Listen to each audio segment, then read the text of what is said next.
Commissioner Colleen, supported by Commissioner Wilson. Any discussion on the meeting minutes? Hearing none, all those in favor, please say aye. Aye. Aye. Anyone wish to abstain? Anyone, sorry, I'm off today. Anyone oppose the meeting minutes? All right, motion passes. Next item. D, unfinished business. There is none listed. Next item. Moving to items 1 and 2 under new business. Item 1, forwarding a letter from Plant and Moran PLLC, the county's independent external auditor, that the audit of the county's fiscal year ended September 30th, 2024 financial statements will not be issued by March 31st, 2025, as all requested information required to render an opinion has not been reviewed. And item 2, forwarding a letter from Plant and Moran PLLC, the county's independent external auditor, that the audit of the Wayne County Land Bank Corporation's annual external financial statement audit for the fiscal year ended September 30, 2024, financial statements will not be issued by March 31st, 2025, as all requested information required to render an opinion has not been reviewed. Thank you. Okay, so we're going to take 1 and 2 together, and I will turn this over to our Auditor General, Marcy Cora. Marcy Cora, Auditor General, and I also have Gus. They can introduce themselves. Yogesh Kisani, Deputy Chief Financial Officer, Management and Budget. Will Hamner, Audit Manager. What you have before you today is part of the engagement notification letter. Plant Moran indicates that they're going to issue the financial statement audit by March 31st, 2025. So these are the 2 required communications from Plant Moran that the audit is not going to be issued by that date of March 31st, 2025, as stated in the caption. This because all requested information has not been provided by the auditee. I just want to indicate that the land bank letter is here because they can't issue the land bank financial statements by March 31st because they have to be issued in concurrence with the, they can't issue them until the county's financial statement are issued. So that's why the land bank, there's nothing outstanding at this moment from the land bank. It's just that they can't be issued until the county's financial statements. And I think Yogesh may want to indicate that he did apply for an extension from state. So I'll let him speak to that. Okay, yes, please. Good morning, all commissioners. Again. Yes, Auditor General, you are correct. So I filed an extension last Friday, which is 21st of March. And usually it takes 48 hours, their system in a state of Department of Treasury system to get a confirmation. So I checked last night yet. It's not there yet, but I'm pretty positive that we are going to get a confirmation about extension. And again, I just don't want to play my broken record here, but reason I gave is obviously cyber attack was one of the primary reason that even not our department, but all across the county, that they were just trying to get their records straight. And it was just taking more than a sufficient time. And sometimes we had to just create a lot of records and everything again. So that was main reason. If I could just indicate, my office has been working closely with Plant Moran, the external owners, and along with Yogesh. I think we have communications daily. Even on Friday, they were having some trouble getting some documentation. He contacted me. I immediately sent an email, and I think we got some of the documentation to start moving. So we just work closely, and I'll keep you updated as we determine when the filing date will be. Okay. And that is correct again, through the chair. I think really great help from an Auditor General at this point. If we are not getting some information from some of the other offices, I directly contact her, and we're just moving at the right speed at this point. Thank you. And to add to that, too, the chair of audit has indicated to me, too, if we need her assistance, she's willing to help us. Thank you very much. Questions from commissioners? Commissioner Colleen. Thank you, Madam Chair. And to our Auditor General, are there any consequences for us if the state doesn't grant an extension? I'm asking you. Consequence. If the state doesn't grant us, there could be consequences, could be revenue sharing, could hurt the bond ratings. But at this point, I don't think we're in a situation where the state will not grant it. I think Yogesh has been in communication with the state. And does it delay anything else? You know, in terms of, because we're going into budget season, does it delay anything else that we're doing? Assuming the state says, fine, you got an extension and whatever it So- takes us 2-3 weeks, I don't Okay. know. Okay, Commissioner Clean, internally, it does not delay anything. So once we file an extension, there are a few other compliance report, like goes to the Department of Treasury State, like F-65 and qualifying statement. So we get extension for all of those. Also, I verified with our bond attorney that do I need to let investing communities know? And he said it's a material notice that we normally file when we audit, when we submit the audit late. So in a nutshell, I have, verified from all sources at this point. And going back to whether state will give an extension or not, I think I was able to get an extension 5 years back. This happened in I was 2021. gonna say, I thought in recent Right. history, we've had. Right. There was a different reason back then. And this is a different reason. So, and I'm in touch with there's an administrator at Department of Treasury that I'm constantly in touch with them. So they're very cooperative. Thank Just you. asking my due diligence questions. Thank Thank you, you. Madam Chair. Any other questions from commissioners? I have one question. Does this affect, or can this potentially affect our, the county's credit score? Credit score? I do not Credit bel- rating, credit rating. So again, thank you, Chair, again. I do not believe at this point because our primary reason is beyond our control, cyber attack, right? And that's every year they have been asking us, what are we guys doing for cyber attack, right? Because that's very prominent. After Wayne County incidents, I've heard another 2 or 3 cities in Michigan even got hit again with the cyber attack. So again, in my personal opinion, I do not believe so. And we will be able to explain to rating agencies, when we work with our financial advisors, those are the question comes up back and forth. And, we always talk it out. Obviously, they guide us, how do you handle those kind of questions? All right, great. Okay. Do we need a receiving file on this item? Then just a full one. Okay. Can I get a motion to receive and file items 1 and 2? I need a motion first. Motion. It's been- Support Commissioner Wilson. All right, it's been moved by Commissioner Wilson, supported by Commissioner Colleen. All those in favor, please say aye. Aye. Anyone opposed? Anyone wish to abstain? All right, motion passes. Thank you very much. Thank all you of very much for joining us Bye-bye. this morning. All right, Madam Clerk, let's move on. Item 3, forwarding a final copy of the corrective action plan and Auditor General's assessment for the Wayne County Department of Public Services, Roads Maintenance Division, 188 Road Crew, Hotline Process Performance Audit Report. Okay, this was something that we started, I think, a few years ago. We were looking at the 1888 Road Crew call center. And we're just revisiting that today. So we've got a few guests with us from TPS. And I will now turn this over to Marcy, again, our Auditor General. and she Marcy can Cora, Auditor General and staff and guests can introduce themselves. Just make sure everyone's microphone is on. Audit Manager. Tequila Warren, Supervisory Auditor.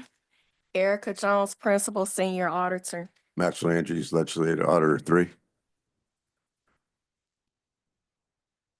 Tony Bellinger, Department of Public Services Road Maintenance Division. Robin Rivers, Assistant Division Director, Roads Maintenance Division, Department of Public Services. Steve Shea, Division Director of Roads Maintenance, Department of Public Services. Welcome. And we have several auditors here today. And it's always been a policy of the office that when auditors are working in engagement, we like to have them come to the committee so they be able to present their report. What you have before you today, this is our corrective action plan, the Department of Public Services 1-800 Road Crews Corrective Action Plan and the Auditor General's assessment for the performance report that was done on the 1-800 road crew. And I'm going to pass it over to Tequila Warren, and she'll go through we're only going to go through those recommendations that are in process or not implemented. Ones that are implemented, we're not going to discuss.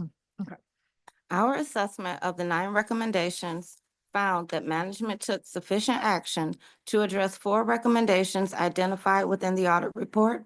4 recommendations were in process and 1 recommendation was not implemented. I'll now turn it over to Erica Jones and Maxwell Andrews to review our assessment of the recommendations. The following 3 recommendations pertain to DPS roles management review of the CityWorks employee emails report and were deemed to be in process. 22-2A, conduct and document weekly reviews of the CityWorks employee emails report to identify any open role requests that have not been acknowledged within 48 hours and or closed out by the assigned DPS supervisor within 30 days of receipt in CityWorks to ensure timely completion and to mitigate potential liability.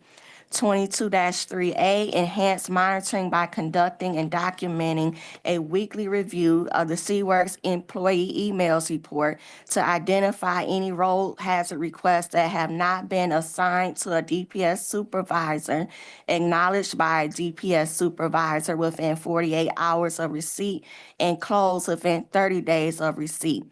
And 22-5A, enhance the monitoring of the CityWorks employee emails report on a weekly basis to identify and address role hazards that have been open for more than 30 days. For these 3 recommendations, we requested for DPS roles management to provide the CityWorks employee emails report for a sample of 3 managers over a 3-week period in February 2025. However, we were informed that due to the system glitch in CityWorks, the CityWorks manager emails report had not been distributed out to DPS roles management for a weekly review. Therefore, DPS roles management was unable to provide the sample of CityWorks employee emails reports upon request to satisfy these 3 recommendations. DPS roles also stated that efforts are currently being made to correct the system glitch in the CityWorks system. Recommendation 2022-3B was to ensure that DPS call center staff are following the directives that are stated within the revised DPS roles management command call center and call center standard operating procedures to ensure that consistent business practices are enforced and followed during daily processing and role requests. This was also deemed in process. We reviewed the DPS roles call center meeting agenda for a staff meeting that was held on February 24, 2025. We found that DPS roles management documented the topics that they planned to discuss with the DPS call center staff and retained a copy of the sign-in sheet that listed the meeting attendees. However, we found no evidence that any of the call center staff had attended the meeting. Okay, 2022-4B, this recommendation was to ensure call center personnel document comments within the CityWorks system, indicating that the reported road hazard was outside the county's jurisdiction, as well as identification of their other municipality, type of hazard reported, and action taken or provided to the caller. DPS Roads Management provided a list of 13 outside jurisdiction service requests originating in February 2025. We reviewed a sample of 5 of these service requests and found that 4 out of the 5 service requests had exceptions in which the call center representative incorrectly documented or failed to document the required fields. As such results, we deemed this recommendation as not implemented. This concludes our presentation. Okay, so can we go back to the first one? Because I'd like to hear from the department. So the first one that we are talking about today, the in process, is 22-02A. Yes. Okay. So, and that's the weekly reviews of the email report. That's correct. Okay, and the reason that that's still in process is that there was a system glitch and the email report could not be printed out? Or that, you want me to answer that? Well, Go ahead. Sorry, Marcy, and then the department. Before they answer, I just wanted to indicate 2A, 3A, and 5B are all because of the same glitch. So maybe you want to take them all together. I think Okay. that's the issue. All right. Yeah. Okay, Thank you. department, go ahead. Assistant Division Director Robin Rivers. When we were notified that a sample was made and the request was made for the sample, I notified our department managers to send that sample. It was at that time that it was brought to our attention that they had not been sent. So our cost center department manager, which is with us today, Anthony Bellinger, did check with our IT department because it was a computer glitch.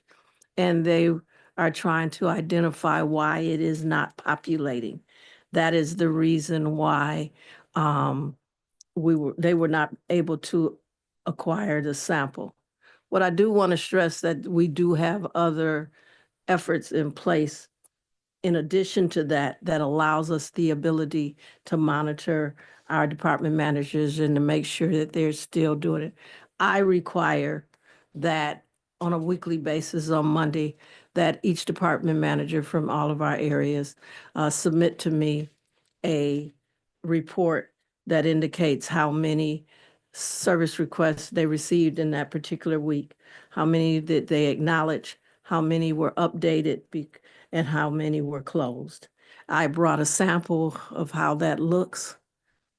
Okay. And that's just an internal measure to pretty much keep them on top of their game. And in addition to, and a backup to the technological side of it, because these are the things that happen. And we still want to be able to monitor that they're doing what they're supposed to be doing. Mhm. If I may.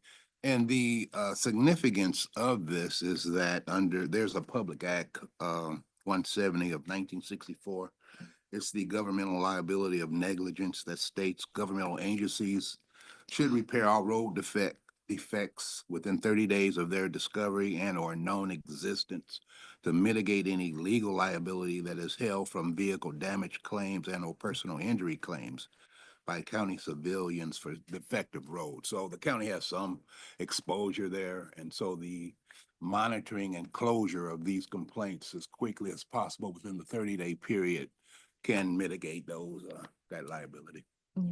That's Okay. correct. So overall, so the IT department has addressed this issue? They're working on it. Okay. Yes, they're aware of that issue. Maybe because of the cyber incident, they're not quite sure exactly what caused it. It's an automated report that's supposed to go out to all of our managers. Unfortunately, that report was not able to go out because of whatever glitch it was that caused that. So they're still working on it. They're still investigating it.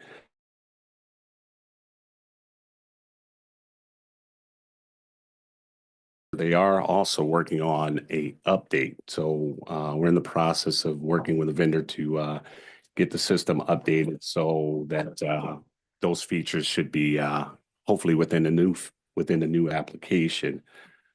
So it's not referring back to some older technology. So hopefully that will resolve that in the near future. Okay.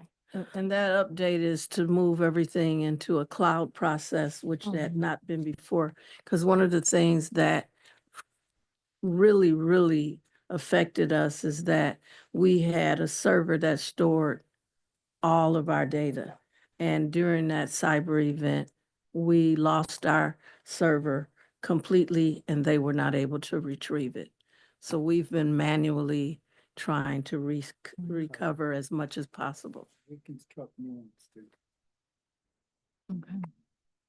Marcy, when do we have a follow-up on these items scheduled? I was gonna say, as part of our audit process, those items that are part of a corrective action plan that are still in process, we can do a follow-up report for just those recommendations. So we'll give them Okay. time to Yeah. make sure the system is up and running Mhm. first. Okay. All right, great. So, okay, so then, so we've covered the in-process items. We just need the one that's not implemented. We still have the Oh, 3B on the back, 3B. 3B. Okay. It's still in process.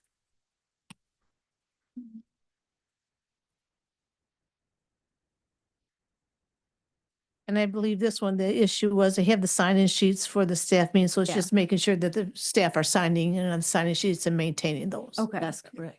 Okay, so department response on that. Uh, we do have the sign-in sheets, but the other thing that we're doing, so we'll be more efficient, we asked if IT would create a DocuSign for us for that report so that it can be done electronically, and that will make for more efficiency and more timeliness in them doing a sign, because right now it's a manual and they're literally driving to us to sign off. Oh, are they, so I was gonna ask, are these in-person meetings? Correct. Okay. So these are in-person meetings, but people aren't signing in when they come in? That's what we have them doing now, Uh-huh. but that report is generated electronically and they review it. We follow up by having a meeting once a month with regard to that, but they're reviewing daily. And then they have a time period that they're going to be able to sign off on it, and we want them to be able to do it electronically. We're trying to go paperless. Okay. Okay, well, If I may, just for clarification, I believe the chair's question was when you're having these meetings with the staff, the instructional meetings, right? You know, what we initially saw is we saw you guys as the management sign up, but not the staff, right? So Right. we're saying you may want to consider implementing a sign-in sheet for the staff who attend those meetings on whatever periodic basis you know, deem you'll be having those. Okay. mhm. Okay. And the Correct. last one's just a 4B, that's the not implemented one. Mhm. Okay, and that one is, Just say oh, on. the out of Uh, the county's Out jurisdiction. of jurisdiction. Okay. For the out of jurisdiction category, we have a new vendor. They've been here a couple of years now, but in all honesty, they're just starting to really get to the level that they should be at, and we knew that. When it was time to come up for bid, we were pretty resistant with that changing vendors or the possibility of it because the learning curve to acclimate to learning the districts, learning the areas, being efficient about doing that and not making mistakes takes a little time. So there was a time period as they acclimated that they would make errors. They would send the notification to the wrong person. And, but that has tremendously improved. In fact, it's very little evidence of them making those errors now. Probably the area that strengthening up now is the out of the jurisdiction areas. They are able quickly through our mapping system to identify what areas are out of our jurisdiction, but identifying who the individual can contact and giving that information is sometimes more challenging. They do put them on hold, try to identify that information for them and indicate that. But we have had to do re-instruction as it relates to making sure they make note of that so that we are aware and have some documentation that they've been given the full amount of customer service that we can give. As well with the assistance of maps too. Now they can identify the jurisdictions. Well, what I'm excited about, and I hope that helps us all the way around, we are trying to become more high-tech. And we have brought on board a GIS person and who's skilled in putting a mapping system together that will identify where our crews are in terms of what roads they're paving, where they're ditching at, where the catch basins are being repaired, so that citizens literally can go online, pull up our mapping and find out what we're doing and what area we're doing it in. We think in the long run, that's going to tremendously help us communicate to the public what we're doing, where we're doing it at, the days that we're doing it in terms of a number of issues, traffic, and traffic, as well as when are they coming to my neighborhood to get something done. So we do have a lot of irons in the fire to improve our customer service and to the citizens of Wayne County. And I think they're going to be extremely excited as they see the things that we have planned in the future. And if I can add to that, our communication, we deal directly with Penelope. We put out the number of projects that go out, which areas are going to be affected, what closures exist. So that's very informational to the public, especially during paving, road closures, flooding, what have you. That's all on there. So I Yeah. think that has helped a lot. Yeah, and it should help with our with citizens understanding exactly what our jurisdiction is, because a lot of citizens believe that just because it's in Wayne County, it's our jurisdiction. Some of those are city roads, things that that will get the citizen confused. So with the mapping, with these efforts that we're doing, hopefully that should address or try to clean up some of that jurisdiction level. But folks still believe that they live in Wayne County, so we'll still get those kind of calls, but we'll address them as we get them. The other thing that we're doing online is having a FAQ section, and we're going to have little skits and things to explain to them the rules and the criteria for certain things. One of the things we get often is service requests for tree service. And they'll complain that we have not addressed the information, but in fact, we actually have come out to the location. It's been assessed by one of our professionals, and it's been determined based on our policy that that tree is not a tree that is in need of being cut down. Sometimes the citizen just wants it removed because it's what they feel is a nuisance to them. But our criteria is it dead? We're not going to cut down a live tree. Does it need trimming? Is it causing a safety issue because the branches are interfering with power lines or a roadway sign or things of that nature? And they don't really understand that. So we're starting to have information on our website that gives them a proactive vision at the certain things and questions that they ask. Okay. We think that's going to improve things as well. And when we do our follow-up, we'll also include the not implemented, because there's opportunity with the corrective action taking place that could be implemented. Okay. Absolutely. Commissioner questions? Commissioner Wilson? Thank you all very much for being here.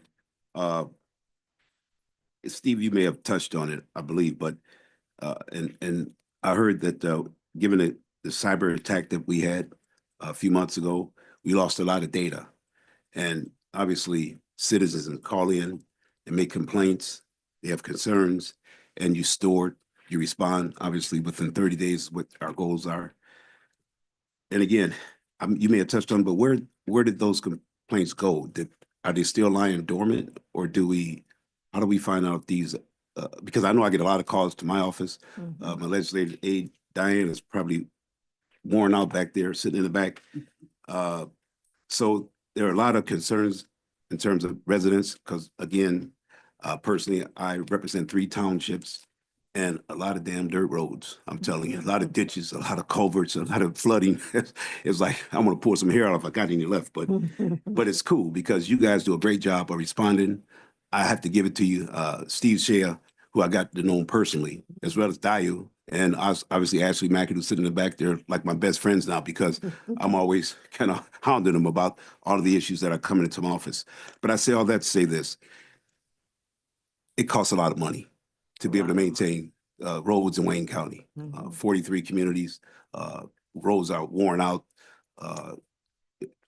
I mean, it's really difficult. And I know we have $3.6 billion that is in Lansing right now that they're kind of grappling back and forth. State legislature is trying to get it released so we can finally, quote unquote, fix the damn roads. Right. But Governor Granholm said, fix the damn roads. Governor Blanchard said, fix the Wait, darn roads. Come here. And we Commissioner. can keep going and going and going. Yes, ma'am. What's your question about the records that were lost in, Yeah. Well, I was Okay. trying to, I was giving a narrative. okay, You know, how you or this tell- was audit. Yeah, Okay. I understand. I appreciate that. All right, So good. to your point, So I the understand. question, okay. I understand. Thank you. So what happened to the complaints? I just want to know if they're, are people, are they Fortunately for us, we have an assistant that saves everything. Okay, so we do have a So- way of tracking. the So complaints. we are recreating ourselves manually because we had the hard copies. And so, Okay. and we okay. had emails where it was transported. So we're literally going through meticulously. So you have to and- manually sort of retract and, Mhm. okay, all right, that was my question. Okay, thank you, Chairperson Dow, for keeping me in queue. I appreciate it. Sometimes I got a know little we narrative all, and I we like all to get care about talking. the and I roads in our appreciate that. communities. Yes, but- I know you do. It's probably not like I'm getting kicked around, but anyway, it's all good. Thank you. Any other commissioner questions? Commissioner Colleen? Thank you, Madam Chair. Madam Auditor General, what was the time period for this audit? From when to when? Are you making reference to the corrective action plan? Or the audit, the original audit that took place? Well, this all came out of the original audit, right? Yeah, So that's what was the time period you were looking at We reported that, when you did all your research? correct. The original engagement was dated October 18, 2023. And for the period of Probably 23 and 22 and 23, 22 and 23 Yeah. for a full year. right? But the Okay. corrective action plan was based on more current data. Yeah. Thank you. Mhm. Good morning. Good morning. Um, yeah, and I'll say up front here too, I really appreciate, I use the word bureaucrats a lot, Mm. but the people that are the front line, the non-electeds that are the front line, that are doing this day in and day out, I really appreciate, the work you do out there for citizens. I was a little surprised that in that year period, there was only 13 out of jurisdiction calls that we got. Is that how low that is?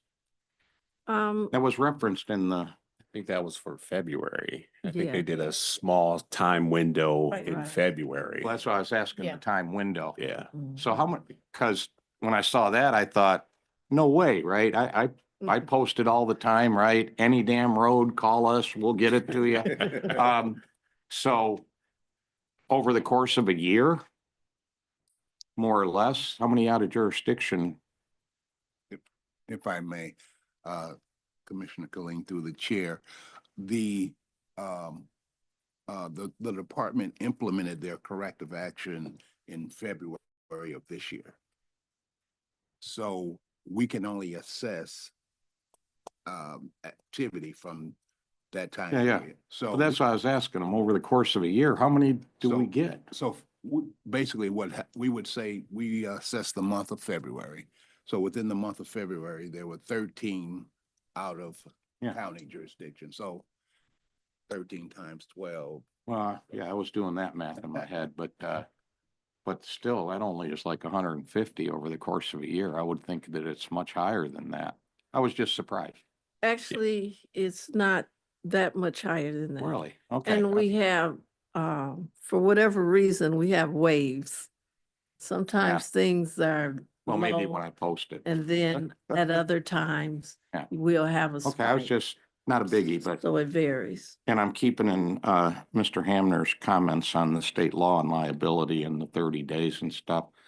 And I would imagine if somebody goes into a big pothole in Wayne County and are looking to sue, I would imagine that one of the first things the lawyer does is to see if, that problem was reported and whether and does that also apply then to out of jurisdiction? We're not held accountable for that. We're not, And okay. that's why we try to be minimal. We try to Yeah. help them, direct them in the to the proper agency.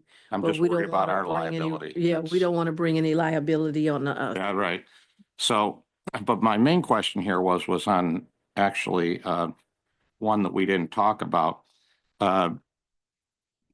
2022 one, and this referenced, and I was like, okay, what's this? Call Center Disaster Recovery Plan. Wow. What does that plan do? That's the plan that we have to have in place if there is an event where our system goes down. What is your process so that we can still serve the Oh, public? this is an internal, because Yes. to me, it was like, oh man, Homeland Security, and, Oh. does this only come into effect when tornadoes go through or something? So this is our internal. Our How do internal, we recover from exactly, strange internal things? right. Okay, well, just like to know what's going on. Thank you, Madam Chair. No problem. Just in closing, I want to thank Robin and her team for helping us with this corrective action plan. We had started the engagement, but then we gave them, they were in the process of implementing the recommendations. We wanted to make sure that the recommendations were implemented before we assess them, because there's no sense assessing something that we know is not implemented. But thank her. We worked hard, close with her, and just thank her and her team. We Yes. want to thank you as well. This is what makes us better. When you have what I call the clean eye that looks at things. So we appreciate that. They've been very patient with us. They've been very helpful. They made suggestions to us that have been helpful in our process, and we appreciate it as well. Yes, thank you. Yeah, and I want to echo Marcy's sentiments. And as you can probably tell from Commissioner Wilson, I think, DPS and the call center are probably the most important department to many of us are commissioners, because we get so many calls about roads, potholes, ditches, trees, and we depend on your department to help us and our residents get those fixed. So, and we also want our departments to think of audits as what you said, like a way to make everyone, work better. So, thank you. We really appreciate it. And thank you for being here today. Oh, no, thank you. Right, any last comments, thoughts before we move on? Okay, Move to receive and file, Madam Chair. thank you. Can I get a support on that? Supported by Commissioner Garza. All those in favor? Aye. Anyone opposed? Anyone wish to abstain? Motion passes. Thank you. Thank you. Thank you. Yeah, thank you. Thank you. Madam Clerk, next item. F, such other matters as may be properly submitted before the committee. Okay, I have none. Oh, well, actually, I do. Well, Marcy does. As I mentioned, we're getting ready to issue our request for quotes for the operational attestation audit of the Wayne County Commission. It will be for the audit is required per Code of Ordinance Section 65-8. It will cover the 23-24 time period, and we should be issuing it by the end of the week. And once we get our quotes back, we assess them, determine who the proponent, the CPA firm that will do the audit will let everyone know, and then they'll start their engagement once the contract's established. That's good. All right, next item. G, public comments. Okay, is there anyone here who wishes to make a public comment to the Committee on Audit? Anyone on the phone or on Zoom? Receive any emails? No emails were received and no one on Zoom. Okay. Second call for public comments. Last call for public comments.